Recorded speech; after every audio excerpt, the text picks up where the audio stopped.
Vous écoutez La Voix de la jeunesse sur Étincelle Radio. La voix des jeunes pour le renouveau démocratique. Sur des sentiers déjà tracés, nous avançons.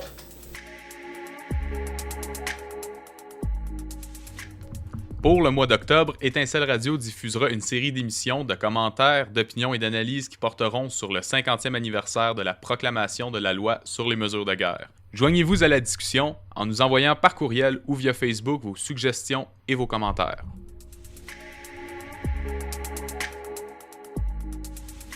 Pour notre prochain segment, nous traiterons de l'occupation militaire et du fait que l'armée était préparée depuis longtemps à intervenir au Québec. L'occupation militaire, une stratégie de longue date. Dan Loomis était un officier de l'armée canadienne. Il a vécu les mesures de guerre sur le terrain comme commandant de la Western Quebec Region. Il a suivi de près les deux opérations alors mises en œuvre. L'opération Ginger, lancée le 12 octobre dans la région d'Ottawa, et l'opération Essay, commencée le 15 dans la région de Montréal. Il en a tiré un livre paru en 1984 intitulé Not Much Glory, Quelling the FLQ. Selon lui, l'armée était mieux préparée pour cette guerre que ne l'était en 1914 ou en 1939. Il dit « Du jour au lendemain, les routes et les chemins du Québec se sont mises à déborder d'activités militaires. Il y avait des hélicoptères dans le ciel et des soldats en tenue de combat dans les rues. Certains à la recherche des ravisseurs du FLQ, d'autres de factions devant les demeures et les bureaux d'éventuelles cibles du FLQ. D'autres, enfin, simplement occupés à assurer le déploiement de milliers de soldats. Une opération d'une telle ampleur demandait une longue préparation. Loomis soutient que ces préparatifs ont été la responsabilité du général Jean-Victor Allard. Le 21 juin 1966, celui-ci recevait à Saint-Hubert, au quartier général de la Force mobile dont il était le commandant, le ministre associé de la Défense et les députés membres du comité permanent de la Défense nationale de la Chambre des communes, venu d'Ottawa pour entendre sa nouvelle philosophie militaire. Il fit un plaidoyer pour réorganiser les forces armées en fonction de la principale menace pour le Canada, qui ne viendrait pas d'un pays étranger, mais de l'intérieur. Je cite, « de forces révolutionnaires locales déterminées à détruire le pays de l'intérieur ». Selon Allard, les forces organisées par l'OTAN ne se prêtaient pas au maintien ni à la restauration de la paix. Loomis consacre un chapitre dans son livre au général Allard, qui a transformé l'armée canadienne en une force de combat anti-guérilla urbaine, capable d'intervenir rapidement au Québec. Et à quoi pourrait-on résumer la philosophie du général Allard? Si un homme sort un couteau, vous ne réagissez pas en sortant un couteau un peu plus long ou en vous battant. Non. Vous rassemblez un peloton de soldats qui pointeront leurs armes vers son cœur et lui dites de déposer son couteau ou il sera abattu.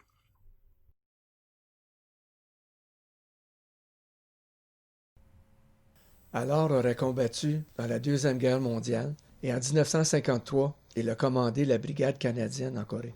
Il est passionné par les écrits et l'expérience de l'armée française en Indochine et en Algérie.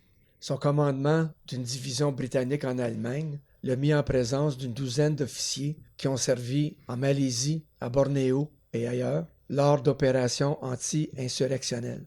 Natif de Trois-Rivières au Québec, il est profondément conscient de, et je cite, la tourmente et des événements traumatisants de la Révolution tranquille qui transforment la trame de la société québécoise. Et Loomis de poursuivre. Il saisit la gravité de la situation comme peu de militaires le font et prend divers moyens en vue de se préparer à la bataille à venir. Il réorganise la structure de commandement, redéploie les forces disponibles, rééquipe les unités opérationnelles et entraîne les forces de campagne. Il faut à tout prix concevoir ce qu'on appelle maintenant un plan normatif en vue de préparer l'armée et les forces aériennes tactiques et dissuader le FLQ de s'engager dans une guerre révolutionnaire prolongée et, si la dissuasion échoue, livrer le combat jusqu'à la victoire. En 1970, la stratégie est efficace, sauvant d'innombrables vies grâce à une victoire sans effusion de sang. Quelques années avant 1970, le général Allard installe le nouveau quartier général du commandement à Saint-Hubert, en banlieue de Montréal. C'est de fait une tête de pont aérien qui est installée dans le théâtre d'opérations projetées. Un grand avantage pour le déploiement de forces aérotransportables dans des zones où les atterrissages se feront sans difficulté. L'endroit se trouve également à proximité de divers quartiers généraux de la police de Montréal, où la liaison sera établie, et de la ville de Québec, où le général Allard, en tant que commandant de la région de l'Est, établit une cellule de liaison à temps plein avec le gouvernement provincial du Québec. Une dernière citation du général Allard.